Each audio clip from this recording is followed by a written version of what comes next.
Photovoice came about when we picked a zone in Muskegon Heights area, and we picked the south side of Muskegon Heights. And through that, we went out and did surveys, and that survey was the foundational piece of creating our neighborhood association. And in doing that, we had created a focus group. And within that focus group, we had volunteers that wanted to participate in the Photovoice project because they wanted to have their voice be heard in their own way. And this was a fun, energetic project to amplify and empower those residents. So coming into Photovoices, I pretty much did not know what I was getting myself involved in. I tried to Google it and research it. Still was kind of confused, but as we started meeting and discussion and talk about the different sectors of what we want to communicate and what we want to talk about and what we want to expose as far as the city of Muskegon Heights and what we want to tell people about our city. So once we started doing that, I guess I started getting some ideas of what I want my story to be and what do I want to share and what do I want to help teach and help people in the city of Muskegon Heights. And with my pictures, I chose to show the high school. That's where I come from, and I feel like that school holds dear to my heart, and it taught me a lot of values, and it taught me a lot about discipline. Pretty much how to be a tiger, you know, how to be strong. You know, if you want to help out people, you have to be strong. With the high school, that was the pillar of Muskegon Heights. That's what people came here for. They came to see the sports teams and the marching bands. And with the downfall of that, it kind of took the life out of the city. I found joy in this picture with the father and son, because I figured, like, despite his iniquities and his unsafe environment, he still wanted to spend that time with his son. He wanted to just, you know, he has a little tent outside to find just like that small little safe space just for his son. This kid here is my kid. When I look him in his eyes, I see myself.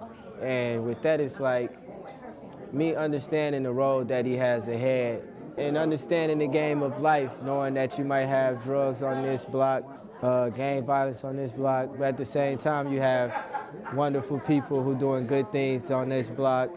It's not like those neighborhoods where you get off work, you pull into your garage door shut, and they don't see you till the next day. It's not like that. Everybody knows everybody.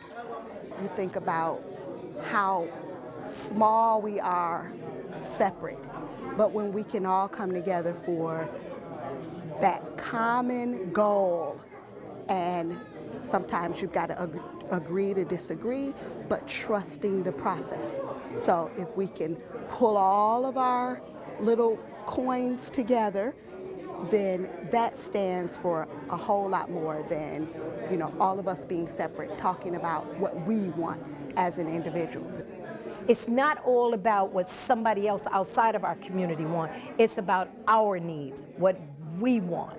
And that's what I fight for every single day, is what we need in our community.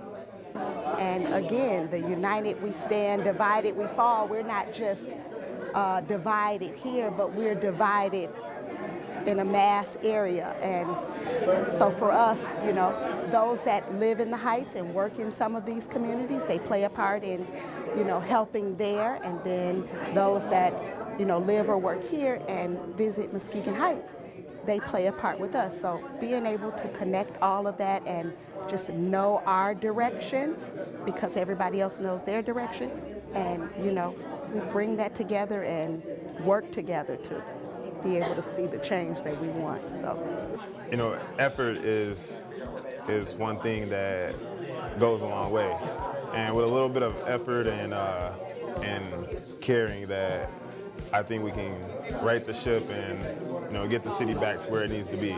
We have to get back to the way we were in order to move forward. Back in those days, every other surrounding city in this area would come to the Heights for everything they needed, because the Heights had everything they needed, from steamrollers to whatever. Whatever piece of equipment they needed to borrow, they came to the Heights to borrow. Just to show you how things go, now the Heights have to go everywhere else to borrow everybody else's equipment. Why is that? See, these are the questions that need to be answered.